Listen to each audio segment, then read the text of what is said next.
there are some reports that have been going around that Marvel may be looking at bringing back some OG Avengers. And that happens to be the topic of today's Mint Mobile hotline question of the day. And our callers called in to specifically ask, hey, what do you think about these guys coming back? What are the pros and cons? Check it out.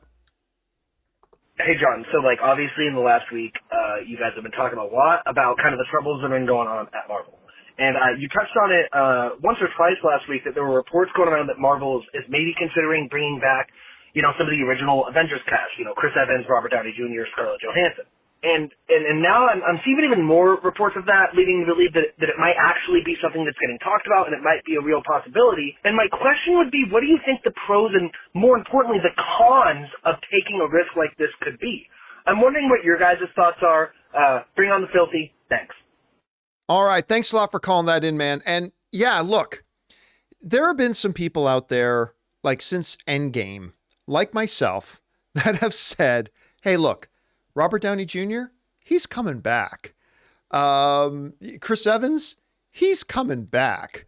I mean, it may not be this year, it may not be next year, it might not be in 3 years, but at some point they will be back, because I think one of the things that Marvel has suffered from since Endgame, and this isn't one of their big problems, I'm just saying, one of the things that I think they have suffered from is the fact that the Marvel Cinematic Universe has really lacked an identity, since Robert Downey Jr. and Chris Evans kind of stepped off stage left. Because regardless whether you're Team Cap or Team Tony, Cap and Tony were the heart and the soul of the Marvel Cinematic Universe. They were the faces of the Marvel Cinematic Universe. When any fan thought about the MCU, one of the first images that comes to your mind was either Chris Evans playing Captain America or Robert Downey Jr.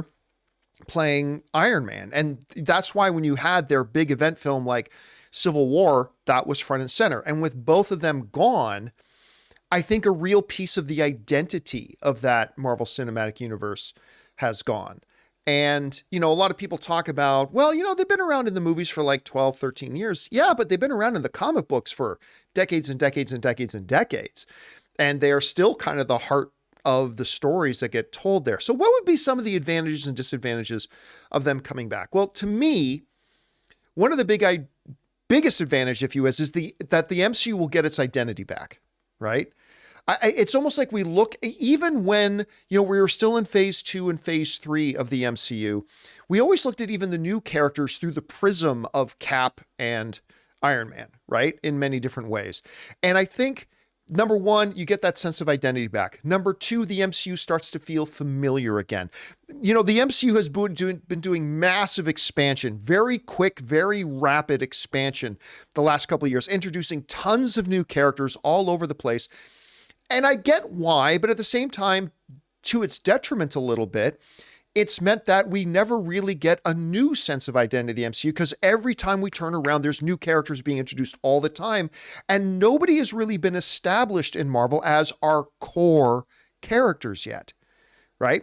It was obviously always Tony and Steve, to a degree, Thor, Black Widow, Hawkeye to a degree, and all that kind of stuff. But they've not taken any time in bringing in new characters to then establish any of these new characters as a potential new face, the new heart, the new soul, whatever have you, of the MCU. So I think bringing those characters back, like they always do in the comic books, I think you get a really good sense of identity again. It makes it feel more familiar again to the audiences who have maybe been, losing touch a little bit with the MCU.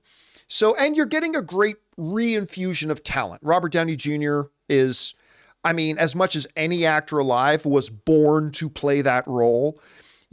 Chris Evans has been my favorite MCU character playing Steve Rogers to date.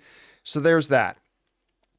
On the negative side of what could be, the cons, you ask, what could also be the drawbacks, if you will, of bringing back these characters? Well, number one, you'd be reinforcing what has been a pretty big, maybe the biggest problem with the MCU since its inception, which has been my criticism, that it's the Marvel fake death universe. Once again, you take away any sense of stakes, right? Like when Tony says and I am Iron Man, snap, and he dies, and Gwyneth Paltrow is crying and everything. They have the big funeral and all that. Oh, and he's back. No worries. You know, how many times have we been through? How many times have we watched Thor cry because Loki has died? 3, 4 times? And he keeps coming back. So it would re-emphasize again that big problem that Marvel's had for a while about it takes away any sense of stakes. It takes away any sense of dread or danger or consequences, because don't worry about it, they'll just be back. Then again, that has been a hallmark of the comic books ever since they brought Superman back from the dead 30, 40 years ago, however long ago that was now. So that would probably, I think, be the biggest drawback. The other potential drawback is that it might hinder their efforts to get us attached to new characters. That's potential. But you know what? I actually see it as, if we have these firmly established characters, it will help us get acquainted with the new ones if we're getting to know them through the prism of these characters that we already know and love.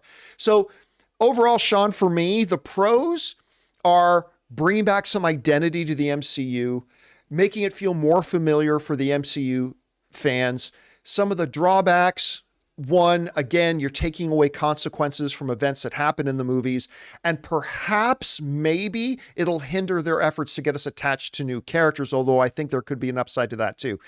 Guys, we want to take a second to thank a sponsor of today's video, Mint Mobile. Signing your life away to a big wireless provider is kind of like being trapped on a roller coaster from hell. Sure, it looks like fun at first. They probably even threw in a free phone, but now you can't get off. Month after month of insane bills and unexpected thrills, like overages and surprise fees. If that sounds like your current big wireless plan, it's time to get off the ride with Mint Mobile. For a limited time, wireless plans from Mint Mobile are just $15 a month. That's unlimited talk, text, and data for just $15 a month. You guys know, before I came to Mint Mobile, I was paying triple what I am paying now on the standard big wireless plan, and I will never go back. All plans come with unlimited talk, text, and high-speed data delivered on the nation's largest 5G network. Use your own phone with any Mint Mobile plan and bring your phone number along with all your existing contacts. To get your new unlimited wireless plan for just $15 a month and get the plan shipped right to your door for free, go to mintmobile.com/Campea. That's mintmobile.com/Campea.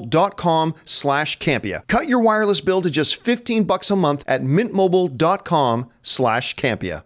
Anyway, Sean, when you hear somebody asking, you know, in all this talk going on that, you know, Marvel may be looking back at bringing back some OG Avengers and stuff like that, what do you see as the potential pros and cons in that situation? I think in my mind, my first thought is, what is the motivation? If it's a matter of it was always part of the plan, we're going to do Secret Wars. How do you outdo No Way Home, multiverse nostalgia, MCU nostalgia? How do you outdo the portal sequence in Endgame, multiverse portals? We want to make the biggest movie ever. Wow, that would be awesome. That's a huge pro right there. If you're trying to make the biggest comic book movie of all time and top your already high peaks, do that. Bring them back, plus all these other people. That's a huge pro. But if our motivation is, oh crap, box office is down. Oh crap, Disney Plus isn't getting the views we were hoping for. Oh crap, we don't have new superstars. We don't have a heart to the MCU. And it's like a painkiller. It's like, oh, things are hurting. What's a gimmick that we can do to but it's not solving the problem. And I think maybe you have a point that perhaps they can be a bridge to elevate the new stars. But I think there's something wrong in their strategy right now. Like, when are we going to see Shang-Chi again? Yes. Oh, that was a cool movie. When am I going to see him again? When are we going to see the Eternals? It polarized people, but there's plot points you got to follow up. Like, there's a celestial popping up out of the ocean. Years have gone by. We haven't mentioned it. And it ended on a cliffhanger. When are we going to follow that up? You know, Emilia Clarke is put in God mode at the end of Secret Invasion. And she's just there. Yeah, I guess she's a spy now. She's got everyone's powers. When are we going to see her again? What does that tie into anything? And so bringing back the old characters doesn't solve the problem of we're not spending enough time with the new characters to build them out, to make the new heart, to discover the new heart. And so that's where I see it as a big con. If it's oh crap, we got to bring people back as a gimmick that people are excited for the past. But if it's part of a plan that was always part of the plan, that's cool.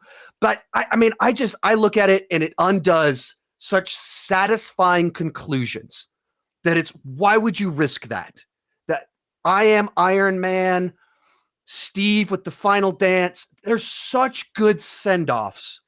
Why undo that unless it is kind of a Secret Wars big colossal event? So I just see a lot of cons with it for most of these reasons, because it just feels like painkillers. It's not a cure to the problem. You have to find the new heart. You have to find the new identity. You just can't always go to the past. You can't just do multiverse cameos. You need a new heart, new heroes, and that takes time in building them up.